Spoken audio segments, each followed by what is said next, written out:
Baik, Assalamualaikum warahmatullahi wabarakatuh. Halo semuanya, perkenalkan kami dari kelompok 10 kelas MB 4506 Prodi S1 MBTI.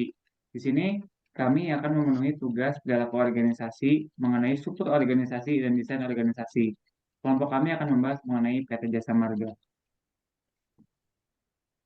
Nah, berikut adalah kelompok kami. Kami dari kelompok 10, saya pribadi Muhammad Rizky Ramadan, lalu ada Grace Cynthia yang kebetulan sedang ada kendala. Lalu selanjutnya, Halo, nama saya Muhammad Rafi. Nama saya Evelyn Angelina. dan juga ada Muhammad Mizan Alhaq yang kebetulan sedang ada juga masalah teknis. Next. Nah, kita akan membahas mengenai efektivitas struktur, hierarki otoritas, struktur organisasi formal dan informal, tentang kendali, efektivitas komunikasi anggota dalam organisasi, efektivitas manajer dalam delegasi wewenang, dan budaya perusahaan dan juga struktur organisasi dari PT Jasa Marga. Welcome to our company, Jasa Marga. Untuk mendukung gerak pertumbuhan ekonomi, Indonesia membutuhkan jaringan jalan yang handal. Melalui peraturan pemerintah nomor 4 tahun 1978 yang dicetuskan pada tanggal 1 Maret 1978, pemerintah mendirikan PT Jasa Marga, Persero Tbk. Tugas utama Jasa Marga adalah merencanakan, membangun, mengoperasikan, dan memelihara jalan tol, serta sarana kelengkapan agar jalan tol dapat berfungsi sebagai jalan bebas hambatan yang memberikan manfaat lebih tinggi daripada jalan umum bukan tol. Nah, berikut merupakan visi misi dari Jasa Marga.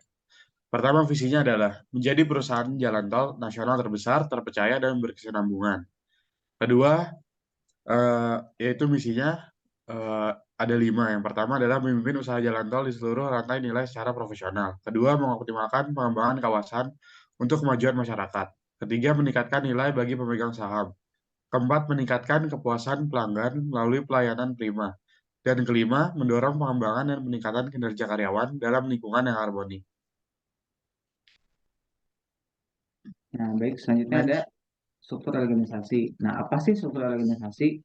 Struktur organisasi adalah kerangka kerja yang menggambarkan penempatan individu-individu dalam lingkungan kerjanya yang dikelompokkan berdasarkan keahlian atau bidangnya. Nah, ini dapat dilihat ada struktur organisasinya di sebelah kanan.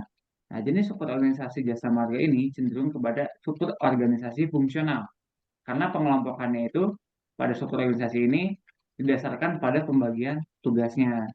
Bisa dilihat ada slide selanjutnya bagian yang lebih jelas dari struktur organisasi. Nah, pertama itu ada direktur utama, lalu di bawahnya ada direktur bisnis, operasi, ada direktur pengembangan usaha, direktur keuangan, direktur human capital, dan di bawahnya ada seperti operation and maintenance management, ada business development group head, ada engineering planning, corporate planning, corporate finance and investor, dan lain-lain. Nah, semua itu dibagi berdasarkan fungsi-fungsinya, tugas-tugasnya masing-masing. Next. Nah, bagaimana sih efektivitas struktur organisasi dari PT Jasa Marga ini? Nah, dapat dilihat bahwa efektivitas struktur Jasa Marga tergolong baik jika dilihat dari bagannya. Di perusahaan ini mereka melakukan group grouping atau pembagian departemen untuk melaksanakan tujuan dan goals dari tiap divisi agar melaksanakan misi dari Jasa Marga sendiri. Perusahaan ini membentuk pekerjaan dan menciptakan pekerjaan lagi yang dinamakan work specialization, dan setiap spesialisasi pekerjaan tersebut harus melakukan pelaporan kepada head of division yang dimana jasa marga memiliki hal tersebut. Nah, jadi struktur organisasinya ini dapat lihat berjalan dengan baik sesuai dengan fungsinya. Nah, selanjutnya adalah hierarki otoritas. Apa sih hierarki otoritas? Nah, itu merupakan bentuk dari kekuasaan yang ada pada suatu posisi. Ketika hak untuk mengatur bawahan termasuk dalam otoritas seorang, maka otoritas tersebut memberikan hak untuk membatasi pilihan dan perbuatan yang dilakukan oleh bawahan. Nah, hierarki otoritas dari jasa marga sendiri dilaksanakan dari puncak hingga ke bawah untuk melaksanakan pelaporan tentang kegiatan bisnis yang dilakukan. Nah, jadi dari atas memberi arahan-arahan untuk membuat suatu tugasnya bagaimana, dan dari bawah mereka makin ke bawah itu melaksanakan tugasnya masing-masing dan nanti dilaporkan kembali seperti itu. Nah, untuk selanjutnya adalah Lalu ada kelompok formal dan kelompok, informal dalam organisasi akan dijelaskan oleh Evelyn. Kepada Evelyn dipersilakan. lalu ada kelompok formal dan informal dalam organisasi. Jadi di dalam organisasi ada kelompok yang termasuk formal dan informal. Kalau yang formal itu kelompoknya itu sengaja dibentuk oleh organisasi untuk melakukan tugas tertentu. Jadi pada dasarnya itu dibentuk untuk menjalankan tugas-tugas dan membagi tugas-tugas. Biasanya struktur organisasi formal ini bersifat sistematis dan berbentuk hierarkis, sedangkan informal itu kelompok yang terbentuk dari tujuan yang sama serta tidak terikat secara resmi. Jadi tidak ada prosedur-prosedur yang formal dan eh, biasanya bersifat lebih terbuka antara anggota. Kelompok informal sendiri kadangkala terbentuk dari kelompok formal, misalnya di dalam sebuah perusahaan ada kelompok, ada beberapa divisi untuk menjalankan tugasnya, dan ketika divisi itu sedang tidak menjalankan tugas atau lagi istirahat, mereka kadang-kadang membentuk kelompok tersendiri yang sifatnya informal dan membicarakan hal-hal yang di luar tugas mereka. Jadi kadang kelompok informal itu terbentuk di dalam kelompok formal. Kalau di PT Jasa Marga sendiri, karena dia perusahaan, jadi udah jelas bentuknya formal, karena ada struktur organisasi juga. Lalu ada etika kerja, dan ada beberapa pedoman formal yang diatur secara resmi. Kalau untuk perilaku bekerjanya sendiri, di PT Jasa Marga ini ada ada beberapa divisi yang tingkat formalitasnya itu tinggi dan ada juga yang tingkat formalitasnya rendah. Itu sesuai dengan kepentingan dari divisi itu sendiri. Lanjut. Nah, lalu pengaruhnya terhadap organisasi itu yang pertama ada pengaruh komunikasi. Jadi kalau kelompok formal itu komunikasinya bersifat sistematis, sedangkan informal biasanya mengalir dengan cepat antara anggota satu ke anggota yang lain karena semuanya itu setara, tidak ada struktur hierarkis.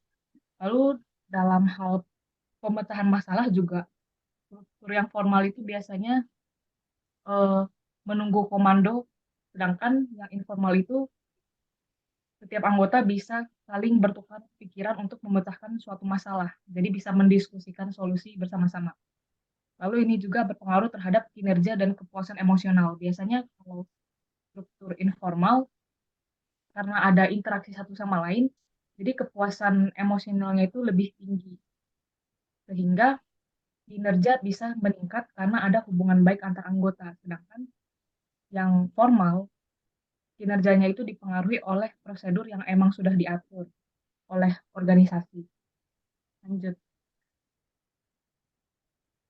Nah, kalau di PT Jasa Marga, kan ada tingkat formal yang tinggi dan yang rendah.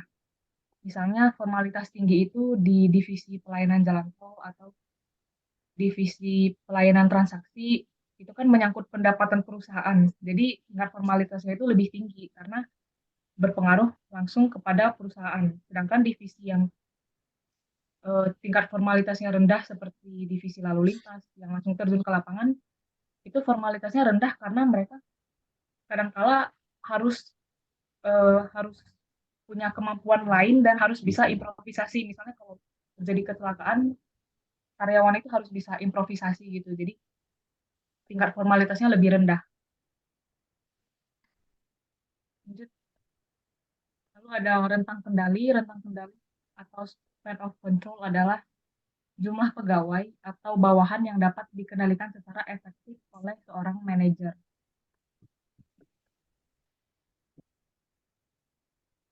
Lanjut. Di sini ada gambaran rentang kendali. Ada yang tinggi dan ada yang flat.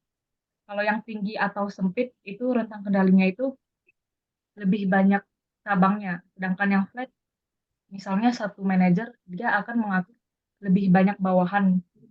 Sehingga um, yang flat ini tuh kalau kalau misalnya terlalu flat ya atau terlalu banyak bawahan yang diatur, kadang akan terjadi lack of management karena gak semuanya bisa terhandle dengan baik gitu karena terlalu banyak orang yang diatur.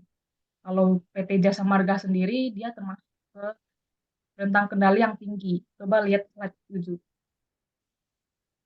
Nah, di sini ada struktur organisasinya itu kan dari direktur utama ya, lalu dia ada beberapa direktur lagi dan setiap direktur itu mengatur beberapa bawahan.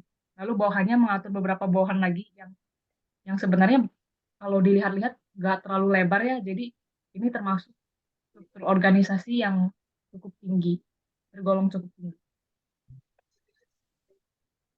Selanjutnya,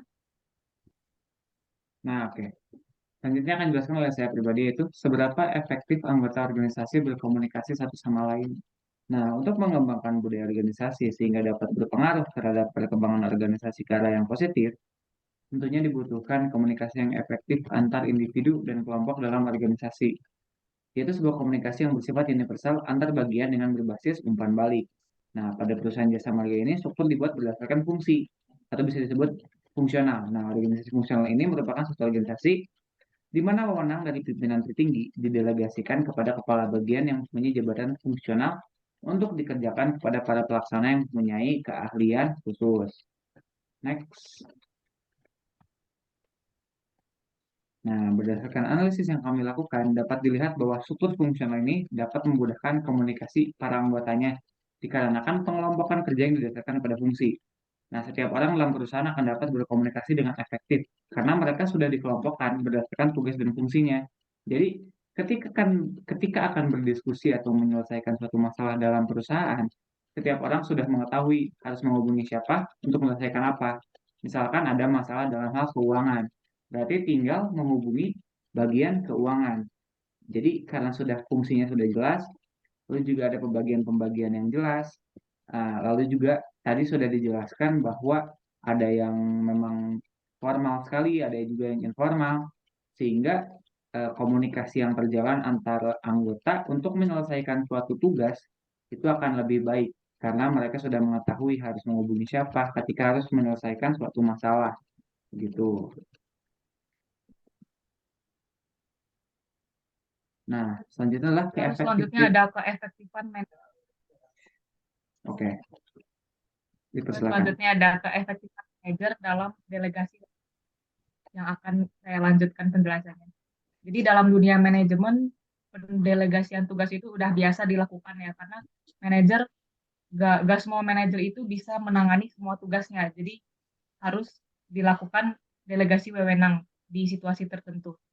Nah, hal ini tuh mengakibatkan pimpinan cenderung mengerjakan tugasnya. Hal tersebut membantu pimpinan dalam mengerjakan tugasnya karena mereka bisa melakukan delegasi wewenang di saat-saat tertentu. Alasannya karena, bentar ini bisa di-cut gak sih? Jadi Jelasan Wijan ini kok ruwet izin ya. saya untuk menambahkan. Jadi dalam dunia manajemen mendelegasikan tugas adalah salah satu tugas dari seorang manajer. Pendelegasian tugasnya dilakukan karena manajer tidak akan bisa mengerjakan semua tugasnya sendiri. Nah, berdasarkan yang analisis kami itu bahwa delegasi wewenang ini ada hambatannya gitu. Itu hal tersebut mengakibatkan pimpinan cenderung mengerjakan tugasnya sendiri karena eh, si pimpinan ini tidak percaya kepada anak buahnya. Nah, merasa mungkin tidak kompeten atau seringkali tugas yang dilaksanakan tidak baik, jadi lebih baik dikerjakan sendiri sendiri gitu. Lalu ada juga penolakan. Nah, penolakan yang terjadi ke bawah-bawahan menolak pendelegasian karena enggan untuk mendapatkan tambahan pekerjaan. Nah, bisa terjadi karena itu juga.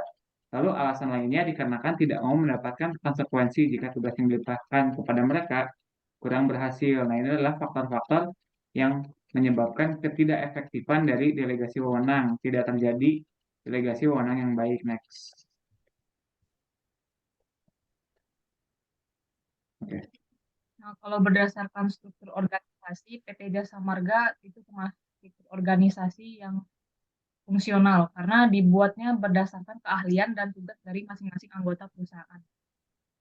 Dapat disimpulkan delegasi wewenang PT Jasa Marga ini termasuk efektif karena struktur yang ada itu sudah dibuat berdasarkan tugas dan keahlian sehingga hambatan yang tadi dijelaskan itu bisa lebih dicegah karena sudah ada keahlian yang dimiliki, berarti karyawan layak untuk mendelegasikan suatu wewenang oleh manajer. Selanjutnya,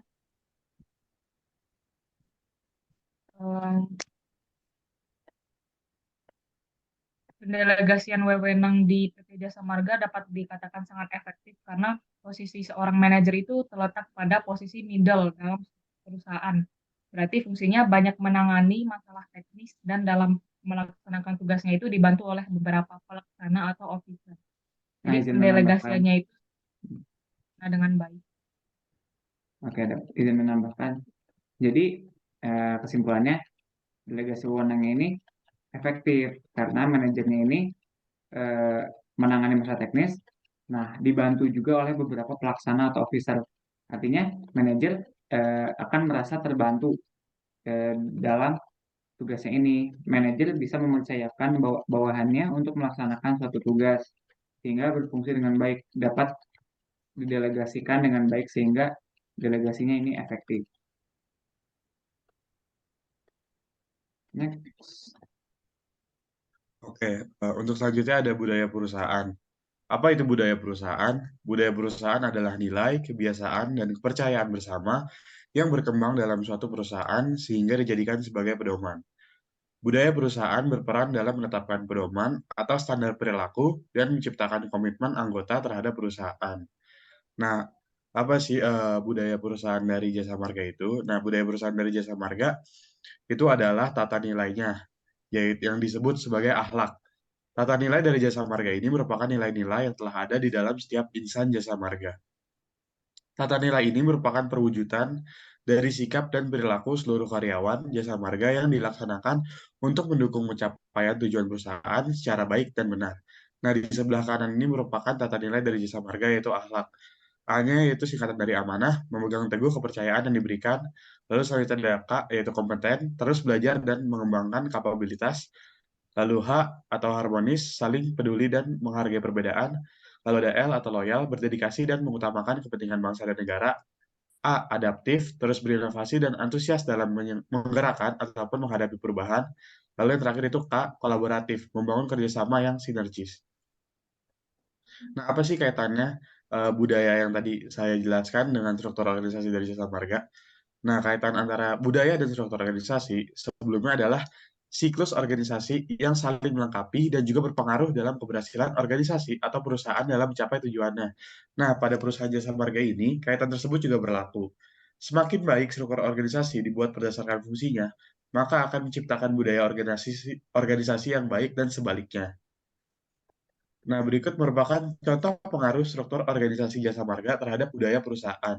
Kan tadi kita sudah seperti yang dijelaskan, kalau struktur organisasi dari Jasa Marga ini bersifat fungsional, yaitu berdasarkan keahlian dan tugasnya. Nah, yang apa sih hubungannya dengan budaya perusahaan? Yaitu struktur yang tadi itu akan mengakibatkan menciptakan dan melestarikan budaya perusahaan. Itu yang pertama, yaitu struktur organisasi berperan dalam menciptakan sekaligus melestarikan budaya suatu perusahaan melalui koordinasi, rutinitas, dan pola kerja dalam struktur organisasi. Jadi dalam suatu struktur organisasi, pastinya kan akan terjadi koordinasi antara satu dengan yang lainnya. Nah, hal tersebut akan dilakukan secara rutinitas yang akan pada akhirnya membentuk pola kerja. Nah, hal tersebut disebut sebagai budaya perusahaan. Lalu yang kedua adalah mengarahkan seluruh anggota, yaitu struktur organisasi Jasa Marga akan mempengaruhi bagaimana seluruh anggota dapat mewujudkan perilaku amanah, kompeten, harmonis, loyal, adaptif, dan kolaboratif. Nah, ini tuh kan merupakan tata nilai yang tadi dijelaskan ya. Jadi tata nilai itu juga tidak semerta ada, tetapi juga ada karena sebelumnya ada struktur organisasi. Jadi struktur organisasi ini akan menciptakan dua hal. Yang pertama adalah melestarikan dan menciptakan budaya perusahaan, lalu yang kedua dapat menggerakkan seluruh anggota. Untuk selanjutnya akan dijelaskan oleh rekan saya Muhammad Rizky Ramadan. Nah, jadi dapat dilihat bahwa struktur organisasi pada dasarnya digunakan untuk dasar pembagian kerja. Dengan menyusun struktur organisasi, kita bisa melihat dengan jelas bagaimana pembagian kerja dan bagaimana fungsi serta kegiatan yang berbeda dapat dikoordinasikan dengan baik. Nah, PT Jasa Marga ini termasuk perusahaan dengan struktur organisasi fungsional. Struktur organisasi PT Jasa Marga termasuk sangat baik dengan sistem evaluasi yang dilakukan rutin. Mereka menerapkan departementalisasi dan setiap departemen menggunakan hierarki otoritas masing-masing. Nah, jadi dibagi berdasarkan fungsional, strukturnya itu berdasarkan tugas-tugasnya masing-masing, lalu juga dibagi-bagi berdasarkan tugasnya yang sudah sangat jelas, Lalu ada juga yang formal dan juga informal sehingga pekerjaannya dapat dilaksanakan dengan baik dan juga eh, struktur organisasinya berjalan dengan lancar sehingga Jasa Marga menjadi perusahaan yang mengelola jalan tol dengan baik di Indonesia. Next. Nah, dari banyaknya keunggulan yang dimiliki Jasa Marga, tentunya ada saja ruang untuk dilaksanakan perbaikan. Nah, saran pengembangan dan alasan dari kelompok kami yaitu struktur organisasi PT Jasa Marga dapat dikatakan sudah sangat baik. Namun tentu saja dapat dilakukan perbaikan untuk pengembangan perusahaan menjadi lebih baik, yaitu memperbaiki sistem perekrutan dan penempatan posisi yang tepat. Karena struktur perusahaan ini dibuat berdasarkan fungsional, akan lebih baik lagi jika orang yang menempati suatu posisi tertentu adalah orang yang memang sangat kompeten dalam bidang tersebut sehingga akan berjalan lebih efektif. Nah, jadi kalau tadi itu kan sudah dapat lihat bahwa strukturnya ini fungsional. Nah, jika untuk dimaksimalkan lagi dalam fungsional ini, orang-orang yang ditempatkan di setiap bidangnya, di setiap divisinya, haruslah orang-orang yang sesuai. Jadi dalam perekrutan ataupun HRD-nya untuk menempatkan seseorang itu di melalui pertimbangan yang lebih baik, lebih matang, sehingga tidak ada kendala-kendala di mana pimpinan tidak bisa mendelegasikan suatu tugas kepada bawahannya karena merasa bahwa bawahannya kurang kompeten dalam suatu bidang tersebut sehingga manajer tersebut atau atasan tersebut melaksanakan tugasnya secara sendiri, tidak mendelegasikan tugasnya sehingga tidak berjalan dengan efektif. Nah, mungkin next. Nah, cukup sekian dari kelompok kami. Terima kasih atas perhatiannya. Wassalamualaikum warahmatullahi wabarakatuh.